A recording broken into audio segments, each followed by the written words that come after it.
దయనీయమైన పరిస్థితి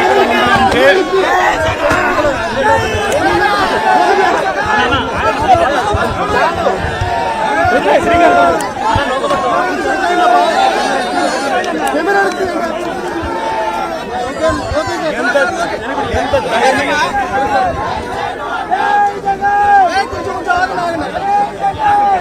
దయనీయమైన పరిస్థితి ఇక్కడ ఉంది అని అంటే ఒకసారి మైకు పెట్టి ఎవరినైనా కూడా అడగండి. నిజంగా ఎంత దారుణమైన పరిస్థితి అంటే ఇక్కడ నుంచి మనుషులు వస్తా ఉన్నారు. ఇళ్లలో నుంచి దాదాపుగా 2 రోజుల పాటు కనీసం తిండి కూడా లేని పరిస్థితుల నుంచి నడుచుకుంటూ వాళ్ళంతా కూడా బయటకు వస్తా ఉన్నారు. ఓట్లు ఏమైనా ఏనంటే చాలని ఓట్లు, ఆ ఓట్లు కూడా ఎక్కించుకునే పరిస్థితులు, సందుల్లోకి బొందుల్లోకి పోని పరిస్థితి. ఓట్లలో వచ్చే వాళ్ళ సంఖ్య ఎంతమంది ఉన్నారు, నడుచుకుంటూ వచ్చే వాళ్ళ సంఖ్య ఎంతమంది ఉన్నారు ఒక్కసారి గమనించండి. ఈ లోతు దాకా నీళ్లుండి నడుచుకొని వస్తా ఉన్నారు. వచ్చిన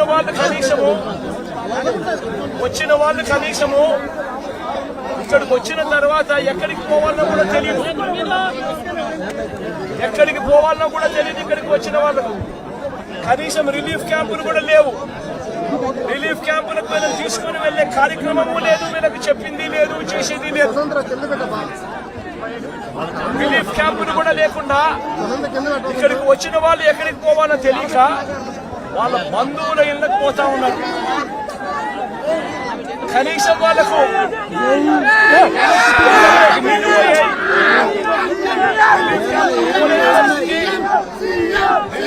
పెట్టని పరిస్థితి. కనీసం ఎవరికైనా సహాయం చేశారా, కనీసం కాస్త డబ్బులు ఇచ్చారా అంటే ఒక్కరికి కూడా ఒక దమ్మిడి పైసా కూడా ఇవ్వలేదు. కనీసం దమ్మిడి రూపాయి కూడా డబ్బు ఇవ్వలేదు. నిజంగా ఇంత దారుణంగా ఉన్న పరిస్థితులు బహుశా ఎప్పుడూ కూడా చూసే ఉంటాం. ఆశ్చర్యం కలిగించే విషయం ఏమిటి తెలుసా, ఈ ఫ్లడ్స్ ఏదైతే చెప్తా ఉన్నారు, ఈ రోజు ఈ ఫ్లడ్స్ ఏదైతే కనిపిస్తా ఉన్నాయో ఇవి స్వయంగా మ్యాన్ మేడ్ ఫ్లడ్స్. ఇది మ్యాన్ మేడ్ ఫ్లడ్స్ అంటే దాని అర్థం ఏమిటి అంటే ప్రభుత్వం స్పందించాల్సిన రీతిలో స్పందించకపోవడంతో ఈ రకంగా అన్యాయమైన పరిస్థితి నెలకొని ఉంది. ఆలోచన చేయమని అడుగుతా ఉన్నా. ఇంతకు ముందు కూడా వరదలు వచ్చాయి, ఇంతకు ముందు కూడా ఫ్లడ్స్ వచ్చాయి. ఇప్పుడు పడిన వర్షం కన్నా ఇంకా ఎక్కువ వర్షాలు కూడా పడ్డాయి. కానీ ఏ రోజు కూడా మనుషులు చనిపోయిన పరిస్థితులు ఏ రోజు రాలా. ఇంతటి దారుణమైన పరిస్థితులు ఏ రోజు లేవు. ఆలోచన చేయమని అడుగుతా ఉన్నా. ఆగస్టు 28వ తారీఖున బుధవారం నాడే బంగాళాఖాతంలో అల్పపీడనం ఏర్పడతా ఉంది అని చెప్పి, వాయుగుండంగా మారుతా ఉంది అని చెప్పి 28వ తారీఖునే బుధవారం నాడే అలర్ట్ వచ్చింది రాష్ట్ర ప్రభుత్వానికి. 28వ తారీఖునే అలర్ట్ వస్తే ఆ అలర్ట్ లో గురువారం నుంచి వర్షాలు మొదలవుతాయి, చిన్నగా పడతాయి. శుక్రవారం సాయంత్రానికల్లా అది ఎక్స్ట్రీమ్ రెయిన్ ఫాల్ కింద మారుతుంది, శనివారం అంతా కూడా ఉంటుంది ఆ రెయిన్ ఫాల్ అని చెప్పి చెప్పడం జరిగింది. అంటే 20 సెంటీమీటర్ల పైచిలకు వర్షం పడుతుంది అని అంటే దాని అర్థం అది ఎక్స్ట్రీమ్ రెయిన్ ఫాల్ అని. మరి ఆ ఎక్స్ట్రీమ్ రెయిన్ ఫాల్ ఎక్కడ వస్తా ఉంది, ఏ మండలాలలో వస్తుంది అనే ఇన్ఫర్మేషన్ కూడా ఐఎండీ ద్వారా మనకు ఇన్ఫర్మేషన్ కూడా మనకుంది. ఆ ఇన్ఫర్మేషన్ మనకున్నా కూడా 28వ తారీఖునే బుధవారం నాడే మనకి అలర్ట్ వచ్చిన తర్వాత కూడా మనం ఏం చేశాము అన్నది ఒక ముఖ్యమంత్రిగా రాష్ట్ర ప్రభుత్వంగా ఆలోచన చేయాలి. 28వ తారీఖున అలర్ట్ వచ్చిన వెంటనే ఆ అలర్ట్ లో ఎక్స్ట్రీమ్ రెయిన్ఫాల్ పడుతుంది. ఆ ఎక్స్ట్రీమ్ రెయిన్ఫాల్ మన దగ్గర మాత్రమే కాదు, ఆ ఎక్స్ట్రీమ్ రెయిన్ఫాల్ మన దగ్గరనే మాత్రమే కాదు, కృష్ణా, గుంటూరు, వెస్ట్ గోదావరి జిల్లాలు మాత్రమే కాదు, తెలంగాణలోని ఖమ్మం, నల్గొండ జిల్లాలలో కూడా పడుతుంది అని చెప్పి కూడా చెప్పడం జరిగింది. క్యాష్మెంట్ ఏరియా మొత్తం కృష్ణానది క్యాష్మెంట్ ఏరియా భీకరంగా తయారవుతుంది అని కూడా ఆ రిపోర్ట్ లో చెప్పడం జరిగింది. 28వ తారీఖున వాళ్ళు అలర్ట్ చేసిన రిపోర్ట్లు. మరి ఒక వైపున ఏం చేయాలి ప్రభుత్వం అన్నాక? ఆల్రెడీ డ్యాములు చూస్తే శ్రీశైలము, నాగార్జున సాగర్, పులిచింతల డ్యాములు ఆల్రెడీ ఇప్పటికే ఫుల్ గా నిండున్నాయి.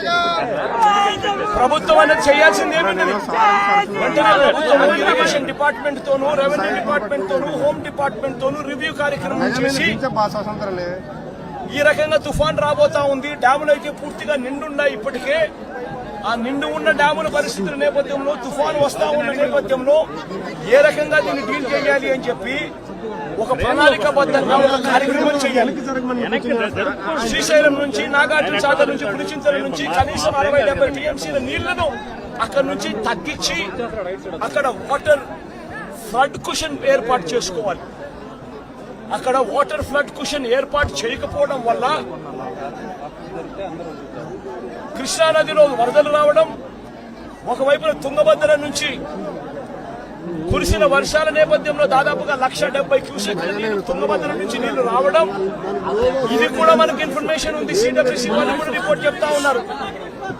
ఈ నెల 30వ తారీఖు నుంచి శ్రీశైలంలోని కృష్ణానది ఇంకా భీకరంగా, కర్ణాటక నుంచి, మహారాష్ట్ర నుంచి కూడా వర్షాల వల్ల భీకరంగా నీళ్లు వస్తాయని చెప్పి శ్రీశైలంలో నీళ్లను తగ్గించి ఉండింటే, తుంగభద్ర నీళ్లు శ్రీశైలంలోను, నాగార్జున సాగర్ లోను అపికన ఉండగలిగిందంటే ఆ వాటర్ ఫ్లడ్ కుషన్ ఏర్పరచుకోవడం వల్ల దాదాపుగా సబ్స్టాన్షియల్ గా నీటిని అక్కడే మనం కట్టడి చేసి ఉండొచ్చు. అది కాక కృష్ణా నదికి సంబంధించి తెలంగాణ నుంచి వస్తా ఉన్న నీళ్లు, మూసీ నది నుంచి వస్తా ఉన్న నీళ్లు, ఇవన్నీ కూడా పులిచింతల్లో కూడా ఆల్రెడీ నిండి ఉన్న కెపాసిటీ. అక్కడ కూడా నీళ్లు తగ్గించి ఉండింటే అక్కడ కూడా నీళ్లు ఆపి ఉండే పరిస్థితి. కానీ అవన్నీ ఏమీ చేయకుండా, ఎక్కడా కూడా నీళ్లు తగ్గించకుండా 30వ తారీఖు నుంచి నీళ్లు తగ్గించుకుంటూ వచ్చిందంటే ఒక 8 లక్షలు 9 లక్షల క్యూసెక్కులు అలా పారుతా పోయిండు 30వ తారీఖు నుంచి. అప్పుడు ఈ మాదిరిగా భీకరంగా 11,35,000 క్యూసెక్కులు వచ్చే పరిస్థితి ఉండేది కాదు. ఈ మాదిరిగా ఫ్లడ్ ఉండే పరిస్థితి ఉండేది అంతకన్నా కాదు.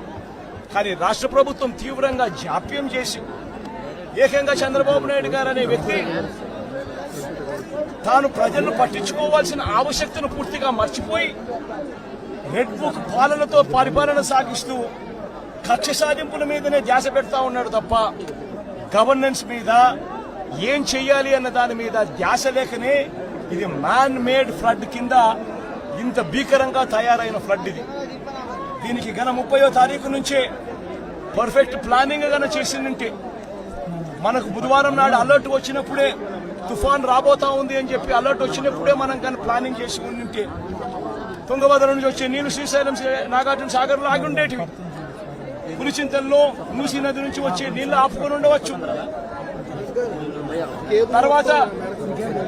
తర్వాత ఉపనదుల నుంచి వచ్చే నీళ్లు ఏదైతే ఉందో, ఆ ఉపనదుల నుంచి వచ్చే నీళ్లు పారినా కూడా ఇంత తీవ్రమైన డ్యామేజ్ ఎక్కడా కూడా ఉండే పరిస్థితి కూడా ఎక్కడా ఉండదు. బుడమేరు అనేది బుడమేరు నుంచి వరదలు వస్తా ఉన్నాయని తెలుసు. బుడమేరు నుంచి వస్తా ఉన్న వరదలను కూడా ఇక్కడనే పంపించే కార్యక్రమం చేశారు. శనివారం రాత్రి ఒక అలర్ట్ లేకుండా, ఒక సిగ్నల్ లేకుండా నీళ్లు బుడమేరు నుంచి గేట్లు ఎత్తేశారు. ఎంత దారుణమైన పరిస్థితి అనంటే, వలగలేరు హెడ్ రెగ్యులేటర్ కు సంబంధించిన లాకులను 11 లాకులను శనివారం రాత్రి అర్ధరాత్రి దాటిన తర్వాత ఎత్తారు. అలర్ట్ లేదు. ఇక్కడ ఈ ప్రాంతంలో ఉన్న ప్రజలకు కనీసం చెప్పడం లేదు. ఎత్తేసినారు. ఎందుకు ఎత్తినారు? చంద్రబాబు నాయుడు గారు ఉన్న ఇల్లు, కరకట్టు మీద ఉన్న ఇళ్లకు ఆ ఇంటికి సంబంధించిన ఆ నీళ్లు పోకుండా రక్షించుకునే దానికోసం విజయవాడలోని ఈ ప్రాంతాన్నంతా కూడా నీటిమయం చేశారు చంద్రబాబు నాయుడు గారు. నేను అడుగుతా ఉన్న ప్రతి ప్రశ్న కూడా లాజికల్ గా అడుగుతా ఉన్నాను. ఎవరైనా కానీ సమాధానం చెప్పాలనుకుంటే మొట్టమొదటిగా ప్రజలకు క్షమాపణ చెప్పి ఆ తర్వాత ఈ ప్రజలకు ఏం చేయబోతున్నాము అన్న మాటలు కూడా చెప్పి ఆ తర్వాతనే సమాధానం చెప్పాలని చెప్పి చంద్రబాబు నాయుడు గారిని గట్టిగా కూడా కోరుతా ఉన్నాయి. ఈ సందర్భంగా ఇప్పటికి కూడా రిలీఫ్ క్యాంపులు లేవు. నిన్నటి దాకా కూడా ఎన్ని రిలీఫ్ క్యాంపులు పెట్టారు అని చెప్పి అడిగితే 6 రిలీఫ్ క్యాంపులు మాత్రమే ఉన్నాయని చెప్తా ఉన్నారు. లక్షల మంది ఈరోజు నీట మునిగి ఉన్నారు. 6 రిలీఫ్ క్యాంపులు ఏ మూలకు సరిపోతాయో కూడా తెలియడం లేదు. ఎక్కడ ఉన్నాయో కూడా తెలియని పరిస్థితిలో ఈ రోజు ప్రజలంతా కూడా ఎక్కడికి పోవాలో తెలియవు. ఎన్ని క్యాంపులు క్యాంప్ ఎక్కడ ఉందో కూడా ఏర్పాటు ఎక్కడ అయిందో కూడా తెలియని పరిస్థితిలో ఈ రోజు ప్రజలంతా కూడా ఉన్నారు. ఇంతటి దారుణమైన మేనేజ్మెంట్ బహుశా ఏ ముఖ్యమంత్రి ఎప్పుడు కూడా ఏ హయాంలో కూడా ఎప్పుడు జరిగి ఉండదు. ఆలోచన చేయమని అడుగుతా ఉన్నా. ఈరోజు చెప్తా ఉన్న ఈ 11,30,000 క్యూసెక్కుల గురించి ఏదైతే మాట్లాడుతా ఉన్నామో ఈ 11,30,000 క్యూసెక్కులకు సంబంధించి మొదట ఇది రావడం ఇదేం కొత్తేమీ కాదు. ఇటువంటిదే 1903లో 11,90,000 క్యూసెక్కులు వచ్చింది. 2009లో కూడా 11,10,000 క్యూసెక్కులు వచ్చింది. మా హయాంలో కూడా 2019, 2020, 2021, 2022లో కూడా ఇలాంటి వరదలే ఇలాంటి రెయిన్ఫాలే నమోదు కూడా అయింది. కానీ ఇలాంటి రెయిన్ఫాల్ నమోదైనా కూడా మా హయాంలో ఎప్పుడు కూడా ఈ మాదిరిగా 11 లక్షల క్యూసెక్కులకు చేరడము, దానివల్ల ప్రజలందరూ అసలాకుతలమైన పరిస్థితులు రావడం ఎప్పుడూ జరగలేదు.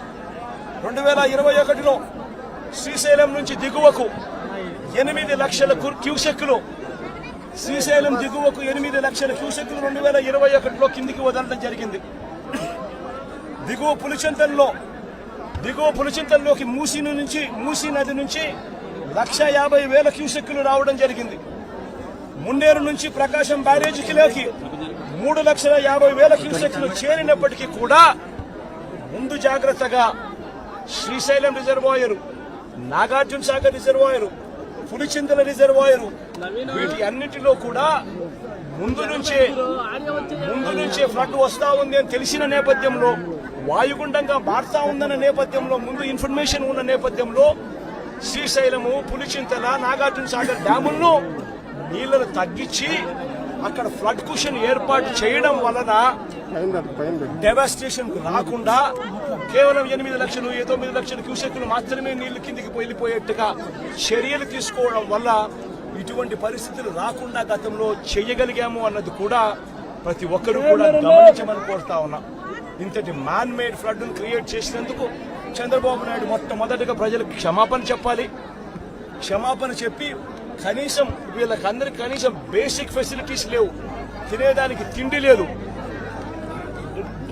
తాగేదానికి నీళ్లు లేవు, రిలీఫ్ క్యాంపులు లేవు, రూపాయి డబ్బు ఇవ్వలేదు.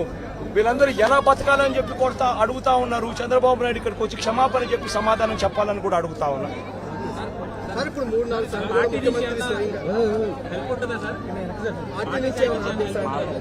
పార్టీ నుంచి మొత్తం అందరూ కూడా క్రియాశీలకంగా పార్టిసిపేట్ చేస్తారు.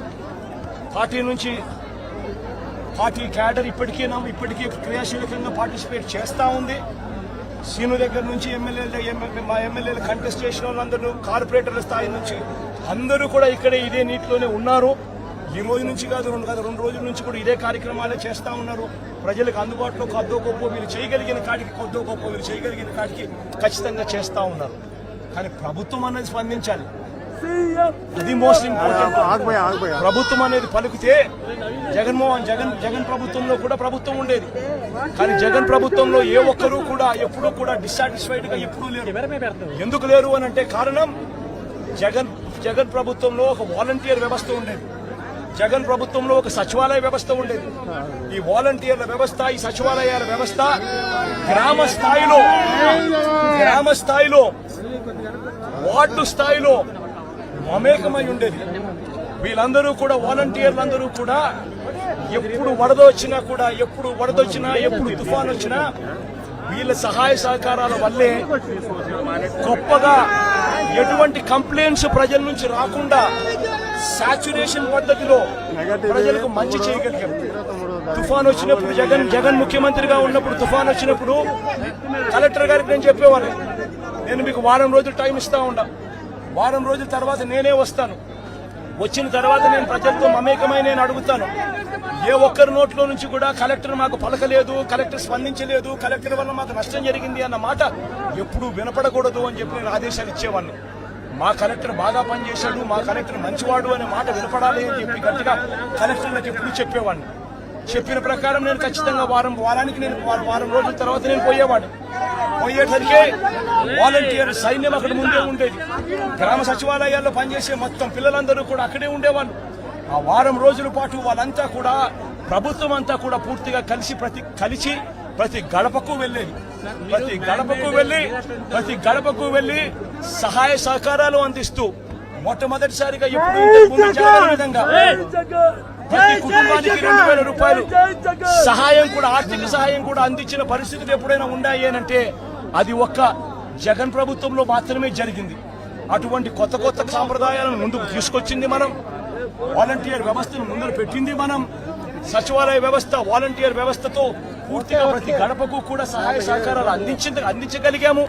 రిలీఫ్ క్యాంపులు తుఫాను వచ్చే నాటికే రిలీఫ్ క్యాంపులు ఏర్పాటయ్యేటివి.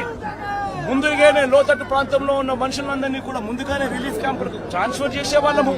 రిలీఫ్ క్యాంపుల్లో అందరినీ కూడా బాగా చూసుకోవడమే కాకుండా రిలీఫ్ క్యాంపుల్లో బయటికి వెళ్లేటప్పుడు డబ్బులు కూడా 2,000 రూపాయలు డబ్బులు కూడా సహాయం కూడా ఇచ్చి పంపించిన కార్యక్రమం కూడా అప్పట్లో జరిగేది. అప్పటికి ఇప్పటికి తేడా గమనించండి. చంద్రబాబు నాయుడు కూడా కనీసం ఇప్పటికైనా ప్రజలకు క్షమాపణ చెప్పి కనీసం చేయాల్సిన పనులు ఖచ్చితంగా చేయమని చెప్పి అడుగుతా ఉన్నాం.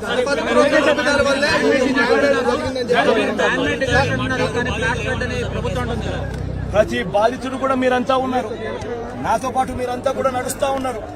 బాధితుల దగ్గర మీరు కూడా బైక్ పెడతా ఉన్నారు, బాధితులు మాట్లాడిన మాటలు మీరు కూడా విన్నారు. ఒక్క బాధితుడికైనా కానీ ఇక్కడ నుంచి మేము వస్తా ఉన్నాం, ఇక్కడ నుంచి మేము ఎక్కడికి వెళ్ళాలి అని అంటే, ఎక్కడి నుంచి ఎక్కడికి వెళ్తా ఉన్నారనంటే తెలియదు సార్, తెలియదన్నా, ఇక్కడ నుంచి పోవాలి, మా బంధువుల ఇళ్ళకు పోవాలనే మాట చెప్తా ఉన్నారు. కానీ కనీసం ఒక్క బాధితుడన్నా కానీ రిలీఫ్ క్యాంపులకు మేము పోతా ఉన్నాము, రిలీఫ్ క్యాంప్ అక్కడ ఉంది, రిలీఫ్ క్యాంప్ అక్కడ పెట్టారన్న మాట కనీసం ఒక్కడన్నా చెప్పాడని అడుగుతా ఉన్నా. కనీసం ఒక్క బాధితుడన్నా కానీ చెప్పాడని అడుగుతా ఉన్నా. మీరే విన్నారు, మీరే చూశారు. ఆ బాధితుడు నేను అడిగా, ఈ 2 రోజుల నుంచి కనీసం మీకేమైనా సహాయం అందిందా అని చెప్పి, కనీసం ఇంటికి వచ్చి ఎవడైనా డబ్బు ఇచ్చాడా అని చెప్పి అడిగా. ఇంటికి వచ్చి మంచి నీళ్ళు ఇచ్చే కార్యక్రమం జరగలేదు సార్, డబ్బులు కదా దేవుడు ఎరుగు అని చెప్పి మాటలు వినిపించారు. మీరంతా కూడా విన్నారు.